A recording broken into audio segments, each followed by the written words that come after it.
Why do some of the most brilliant minds constantly question themselves? Why is it that people with high intelligence, deep expertise, and a track record of real accomplishments are often plagued by insecurity, while others, with far less knowledge, exude an unshakable sense of confidence? This isn't just a personality quirk. It's not humility. It's not anxiety. It's a deeply rooted cognitive paradox, one that science has uncovered and psychology has explained. And it might just be the reason why so many capable individuals silently suffer, paralyzed by self-doubt, while mediocrity climbs the ranks of leadership with reckless certainty. This paradox was identified by psychologists David Dunning and Dunning-Kruger in a landmark 1999 study. What they discovered was unsettling. People who are incompetent at a task often lack the very skills needed to recognize their incompetence. As a result, they drastically overestimate their abilities.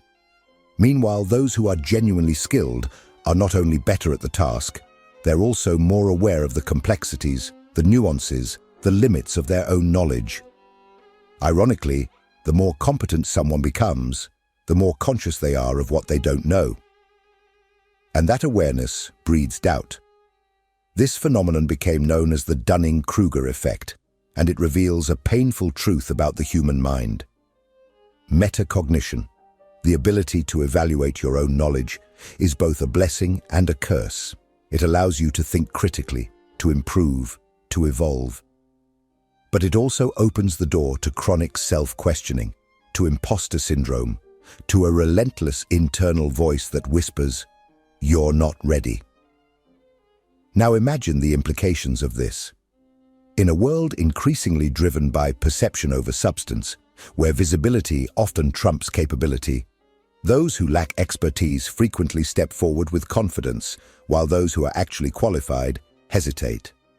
A highly intelligent person may spend years acquiring knowledge, sharpening skills, and perfecting their craft, only to feel paralyzed when opportunity knocks.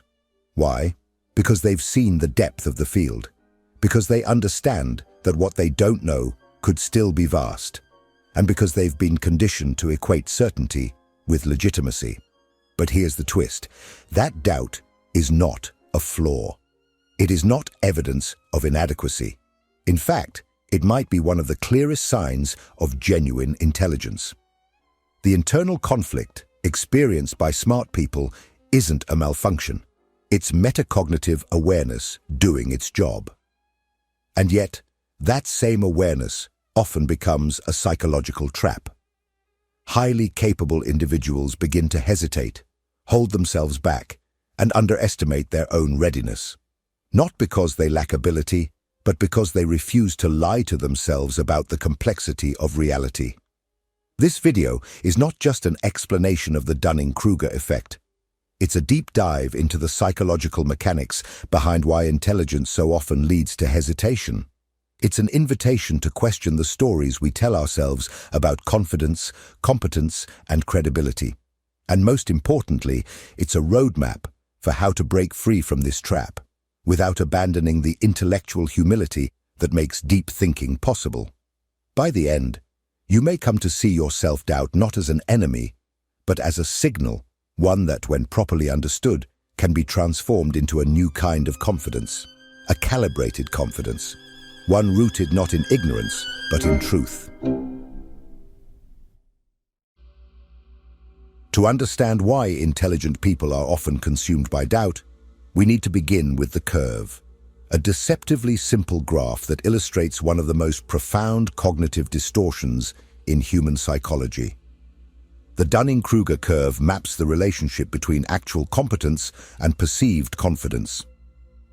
At first glance, it looks like a hill followed by a valley, gradually rising into a modest incline. But what it represents is the inner terrain of self-awareness, why people so often misjudge their own abilities, and why brilliance so often masquerades as uncertainty. Let's walk through the stages of this curve.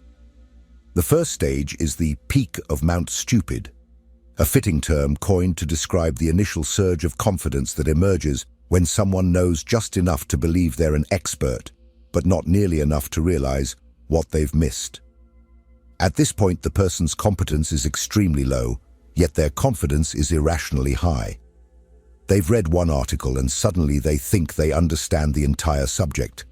They watched a documentary and now they believe they could debate experts. What they lack is not just information, but the awareness of their own ignorance. This is where many of the loudest voices in any field tend to reside. Then comes the crash, the valley of despair. This is the brutal awakening that occurs when someone begins to learn just enough to understand how much they don't know. Confidence plummets, while competence slowly begins to rise. Here lies the territory where most smart, self-aware individuals live. They've moved beyond superficial knowledge and into complexity. They've encountered contradictions, exceptions, and edge cases. They've realized that the topic isn't as clear-cut as they once believed. And now, their inner voice grows louder, not quieter. Am I really qualified to speak on this? What if I'm missing something? What if I'm wrong? This is not weakness. This is growth.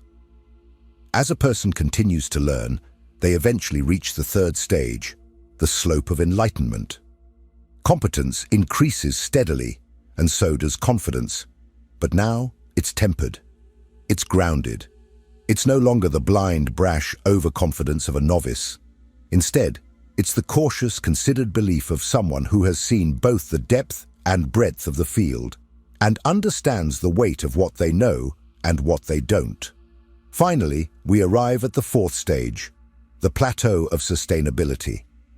This is the mindset of the true expert.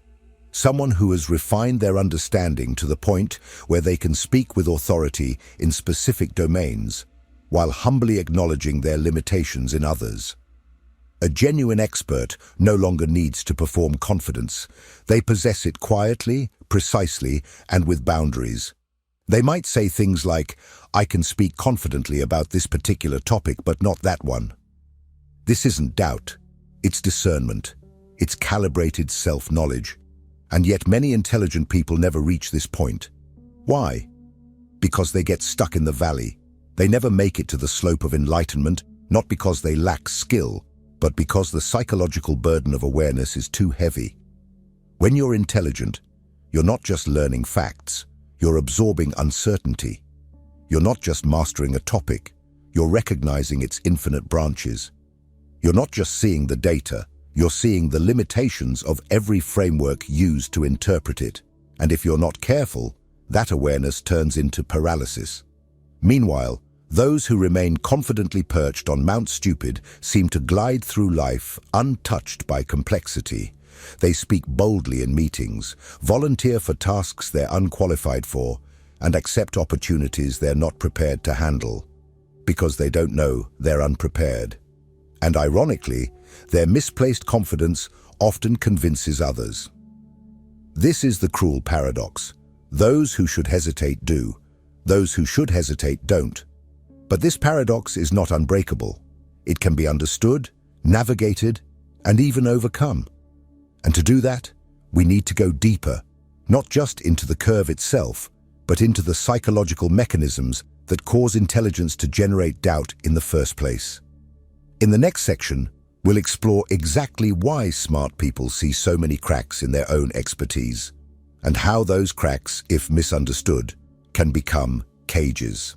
If this content is making sense to you, click the subscribe button and subscribe to the channel. Thank you for your support. Now that we understand the structure of the Dunning-Kruger curve, we need to confront a deeper question. Why does intelligence create self-doubt in the first place? What is it about being smart, informed, or competent that leads so many people to question their own abilities, sometimes to the point of self-sabotage? To answer this, we have to examine the mechanisms beneath the surface. Intelligence is not just about processing information. It's about reflecting on the process itself. And this ability to think about thinking, what psychologists call metacognition, is both the engine of self-awareness and the source of doubt.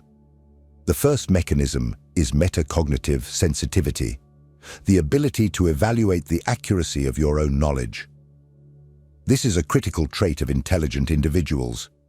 They can step outside of their own thoughts and examine them critically. They question assumptions, challenge conclusions, and constantly audit their own beliefs.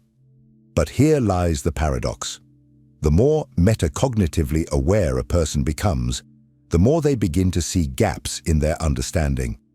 They notice contradictions, inconsistencies, and uncertainties that others overlook entirely. Consider someone studying nutrition. The beginner reads a few articles and decides sugar is evil and fat is good. Simple. But the more the person studies, the more they realize that nutrition science is riddled with conflicting studies, individual variability, and shifting guidelines. The result? Confusion, doubt, but also a more accurate, realistic understanding.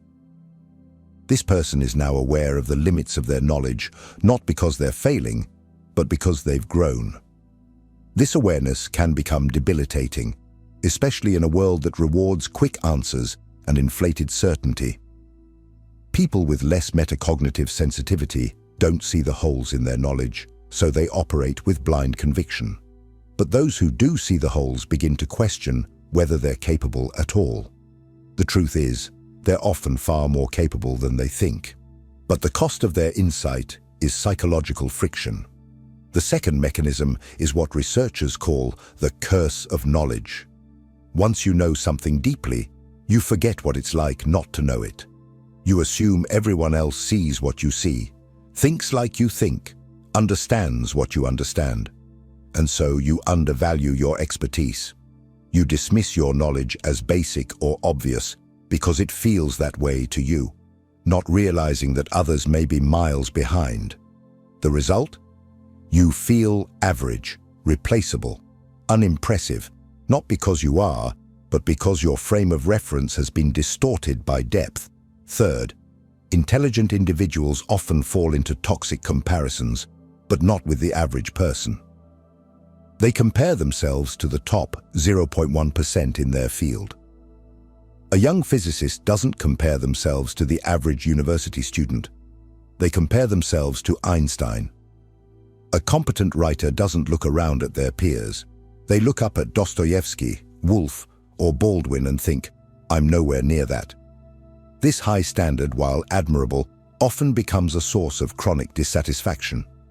The smarter you are, the more you understand what excellence looks like, and the more painfully aware you become of your distance from it. Fourth, we encounter the familiarity bias. You live with your own thoughts. You hear your doubts, your failures, your messy internal dialogue.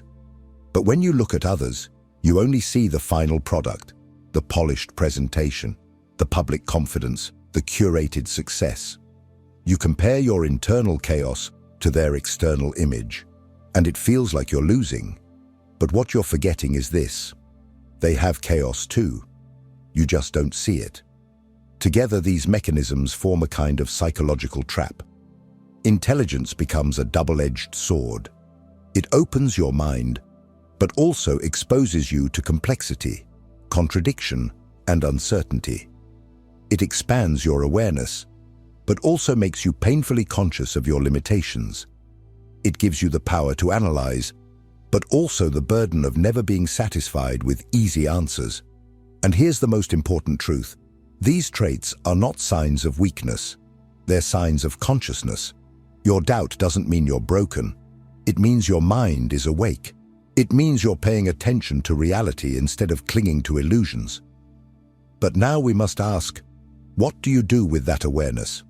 How can intelligent people learn to navigate their own doubt without falling into paralysis? Is it possible to develop confidence without abandoning honesty? To take action without becoming blind to complexity? In the next section, we'll begin to shift gears, moving from diagnosis to solution. We'll explore how intelligent individuals can develop a calibrated sense of confidence, grounded in evidence, not ego. Confidence that doesn't require arrogance, just clarity. By now, it's clear that intelligent people doubt themselves not because they're weak, but because they see reality with a level of clarity that makes certainty impossible. But in the real world, in job interviews, in leadership, in entrepreneurship, in social dynamics, confidence is currency. It opens doors, wins trust, and inspires follow-through. And yet, there's a problem. The world often mistakes ignorance for strength and self-awareness for weakness. This brings us to one of the most damaging illusions in modern society, the myth of confidence as competence. We are conditioned, almost from birth, to equate boldness with ability. The student who speaks up the most in class is assumed to be the most knowledgeable. The employee who volunteers for every project is seen as a go-getter, even if their results are mediocre. The leader who speaks with assertiveness, rarely pausing to reflect, is celebrated as decisive. Meanwhile, the person who questions themselves, who thinks before speaking, who hesitates before committing, is often labeled as uncertain or insecure. But this perception is based on an illusion. The Dunning-Kruger effect revealed this illusion with brutal clarity.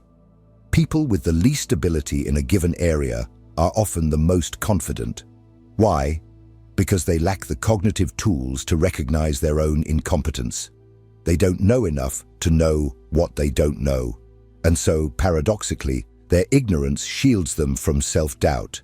They march forward boldly, not because they've earned that confidence, but because they can't see the risks, the gaps, the consequences. This type of overconfidence isn't harmless.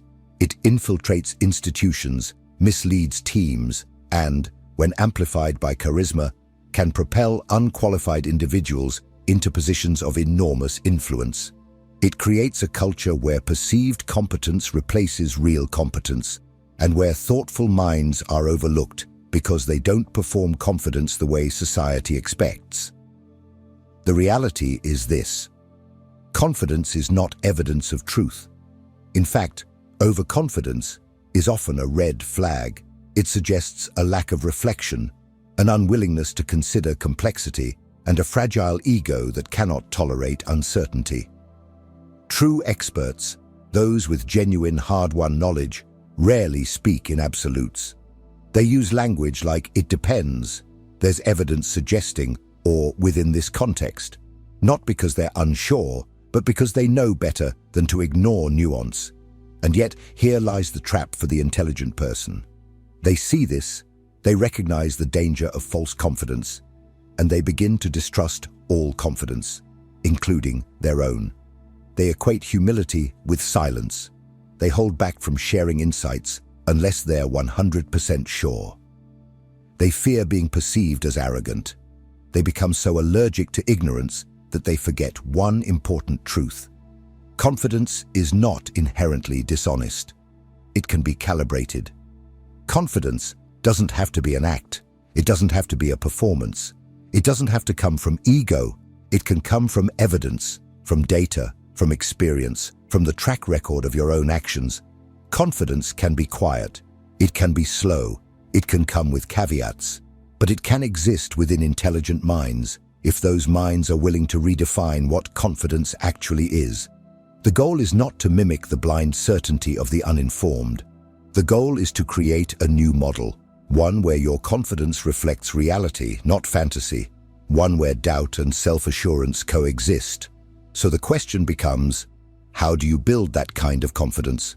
How do you avoid falling into the traps of either arrogance or paralysis? How can you acknowledge your limitations without underestimating your strengths? To answer that, we must move into the practical. In the next section, we'll explore specific strategies that intelligent individuals can use to calibrate their confidence, tools and practices that ground self-perception in reality rather than emotion. Because self-doubt doesn't need to be eliminated. It needs to be understood, reframed, and balanced. So far, we've explored the internal landscape of doubt, how it emerges from metacognition, how it's intensified by intelligence, and how the world often rewards overconfidence instead of capability. But now comes the essential shift, transforming insight into action. If you're a thoughtful, intelligent person who constantly underestimates your own competence, how do you recalibrate your confidence without betraying your self-awareness? How do you move forward with clarity instead of hesitation? The answer is not to mimic the overconfident. It's not to silence your doubt or fake bravado. The answer is confidence calibration, a systematic way to align how capable you feel with how capable you actually are. And this requires both evidence and intention. The first step is building an internal competence log, a personal record of real, measurable achievements. Too often, smart people dismiss their accomplishments because they don't feel impressive. They normalize their own excellence. Of course I did that, they think. Anyone could. No, they couldn't. That's your bias speaking. By documenting objective evidence, certifications, projects completed, promotions earned, problems solved, you create a factual baseline to combat the distortions of self-perception. But don't stop there. Include feedback you've received, emails of appreciation, positive evaluations, comments from people who turn to you for guidance. These aren't ego boosters, they're data points. When doubt arises, you don't argue with it using emotion, you present the facts. The second practice is to distinguish imposter syndrome from real incompetence. Imposter syndrome is not rooted in failure. It's rooted in disconnection from your own success. You've achieved things, but you attribute them to luck, timing, or other people. You fear being found out, even when your performance says otherwise. To test this distortion, ask for specific feedback from people you trust, not vague reassurance, concrete calibration. On a scale from 1 to 10, where would you place my skill in this area? What specific things do I do well? Their answers may surprise you and reveal that your internal narrative is misaligned with reality. Next, reframe your perception of uncertainty. You've been trained to see doubt as a flaw. It's not. Doubt is often the byproduct of expertise. When you say, "I don't know enough," ask yourself, do I know more than 80% of people in this field? If the answer is yes, your doubt isn't proof of ignorance. It's a sign that you're seeing complexity others ignore. And that's a strength, not a weakness. Another critical tool is to adjust your comparison scale. Stop benchmarking your worth against the top 0.1% of humanity. That's not humility. It's psychological sabotage. Instead, compare yourself to the average practitioner in your field. Ask, how do I measure up to most people doing what I do? You'll likely discover that your competence is well above average, and that your doubt has more to do with impossible standards than actual deficiencies. To further calibrate, practice confidence forecasting. Before taking on a task, estimate your probability of success. Then, after completing it, compare the result to your prediction. Over time, patterns will emerge. You'll notice that you consistently underestimate yourself. That means your internal compass is off.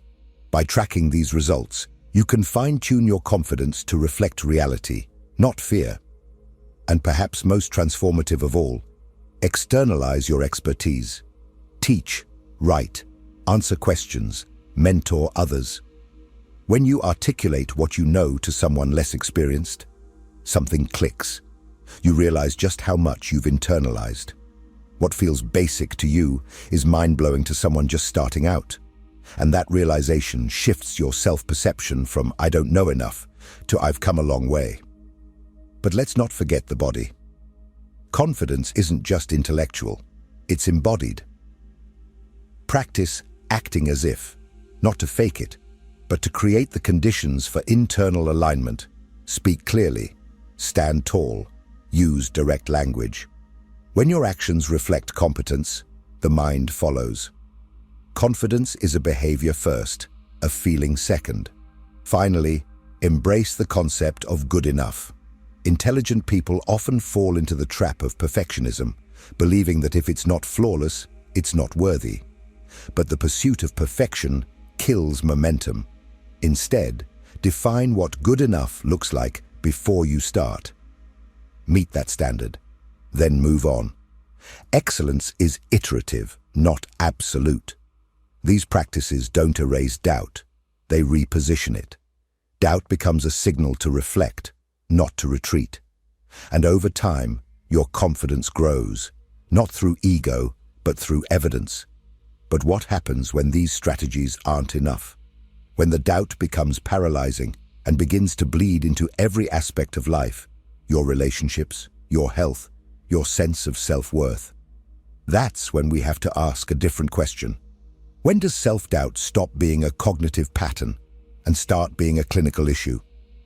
In the next section, we'll explore the line between normal doubt and destructive self-perception, and when it's time to seek help beyond yourself. If what you're hearing resonates with you, you'll find real value in my ebooks.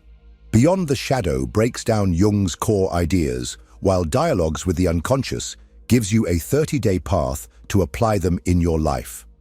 Both are linked in the pinned comment. Doubt, in its healthy form, is a signal of awareness. It keeps us humble, grounded, open to learning. But like any psychological mechanism, when taken to an extreme or left unchecked, it can become corrosive. There's a point where self-questioning is no longer a product of intelligence, but a symptom of something deeper. And that line matters. So how do we know when doubt has crossed the threshold from being a sign of high-functioning metacognition to being a clinical issue? The answer lies in observing not just the presence of doubt, but its impact. One of the clearest signs is chronic avoidance of opportunity. If you're turning down promotions, hesitating to apply for roles you're clearly qualified for, or repeatedly backing out of projects due to an overwhelming fear of not being ready, this may signal more than humility. It may reflect a pervasive cognitive distortion, one where your perception of inadequacy has become disconnected from objective reality. No amount of achievement seems to be enough to grant you permission to move forward. This isn't just a confidence issue, it's psychological paralysis. Another red flag is decision paralysis. Occasional overthinking is normal, but when even simple choices become exhausting, when you're stuck in endless loops of what-if scenarios, constantly fearing the consequences of making the wrong move, you're not just analyzing. You're being held hostage by fear, and that fear begins to erode your ability to function, to lead, to act with autonomy. Performance anxiety is another key indicator. This goes beyond feeling nervous before a presentation or interview. We're talking about anxiety so intense it disrupts sleep, digestion, concentration, where your body enters a fight or flight response every time you're asked to demonstrate your expertise. Your mind knows you're capable, but your physiology tells a different story. The brain has become wired to associate performance with danger. Left untreated, this leads to burnout, depression, and withdrawal. Perhaps the most insidious form is persistent feelings of inadequacy, even in the face of clear, repeated success. You graduate with honors, but feel like a fraud. You deliver results at work, but attribute it to luck. You receive praise, but secretly believe others are overestimating you. This is classic imposter syndrome, but in severe cases, it doesn't fade. It becomes a lens through which you see your entire life. And worse, you begin to expect to be found out. Every email from your boss, every question from a peer triggers the fear that this is it, the moment they realize you're not who they think you are. When this level of doubt persists over time, it can evolve into depression. Feelings of worthlessness, helplessness, and despair begin to creep in. You no longer trust your own perception of reality. You assume others are right, and you are wrong. You withdraw. You shrink. You stop pursuing what once mattered to you because the belief that you'll fail has become a foregone conclusion. Doubt has metastasized into self-erasure. This is the point where professional help becomes not just useful, but necessary. Cognitive behavioral therapy, CBT for instance, is particularly effective in these cases. It helps individuals identify distorted thinking patterns, challenge irrational beliefs, and reframe their self-assessment based on evidence, not emotion. Therapy isn't about eliminating doubt, it's about putting it in context. It helps you re-establish internal credibility.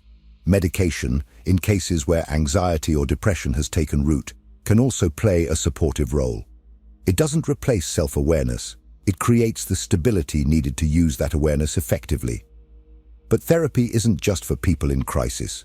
Even high-functioning professionals, CEOs, academics, creatives, seek therapy not because they're broken, but because they recognize the value of external calibration. They understand that intelligence does not equal invulnerability. In fact, the more you understand the human mind, the more aware you become of your own blind spots. Seeking help isn't weakness, it's strategic self-regulation. And sometimes the most intelligent thing you can do is admit that your mind, sharp as it is, has led you into a trap it can't escape alone. But there's hope, because once you begin to understand the nature of your doubt and the conditions that amplify it, you can reclaim agency. You can stop letting distorted perceptions govern your behavior. You can reconnect with your competence, not the fantasy of perfection, but the grounded reality of skill, growth, and evidence-based confidence. Which leads us to the final piece of the puzzle. What does a truly calibrated confidence look like? How does a competent, self-aware person move through life, still aware of their limitations, still open to learning, but no longer crippled by doubt?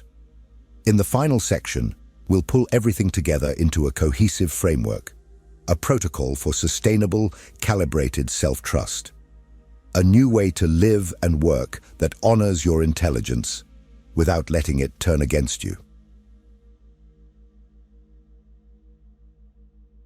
So, where does all of this leave you?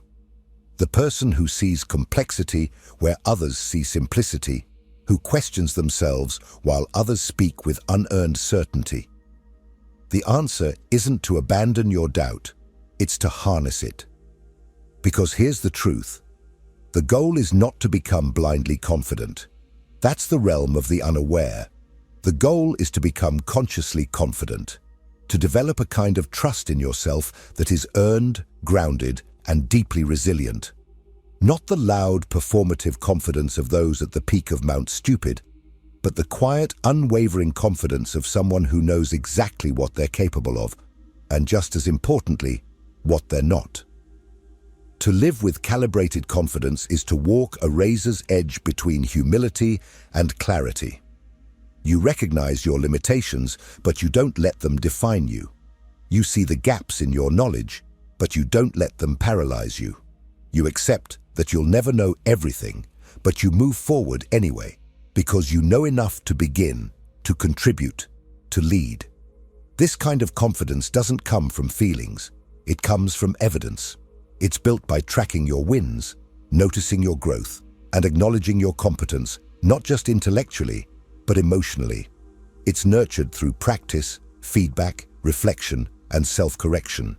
You teach, you test, you fail, you learn, and you realize, slowly and quietly, that you are no longer pretending. You are becoming. You stop waiting to feel ready. You act. Not recklessly, but intentionally. Not to prove anything to others, but to stay true to the reality of your own development. You move from chronic hesitation to strategic discernment, from fear-driven inaction to aligned execution. And when doubt creeps in, as it always will, you don't panic. You don't spiral. You pause. You check the data. You recalibrate. Because now, you know what that doubt means, and what it doesn't. This is the path forward. If you're someone who constantly underestimates themselves, someone who feels like a fraud despite all the proof to the contrary, know this. You're not broken. You're not behind. You're not failing. What you're experiencing is the natural tension between deep awareness and honest self-assessment. But you don't have to stay stuck there. Start building your own competence inventory, start teaching what you know, start testing your internal narrative against external reality. And most importantly, stop waiting for the fear to disappear before you act. It won't. But it also doesn't have to run your life. You're allowed to move forward, even with doubt in your pocket. And now, I want to hear from you. Have you ever held yourself back because you didn't feel ready enough? Do you recognize any of these patterns in yourself? Share your story in the comments. Your honesty might help someone else see themselves more clearly. And if this video resonated with you, make sure you subscribe and turn on notifications so you don't miss the next one. Because the next video is important, and it builds on everything you've just seen. Keep going. Your clarity is just beginning.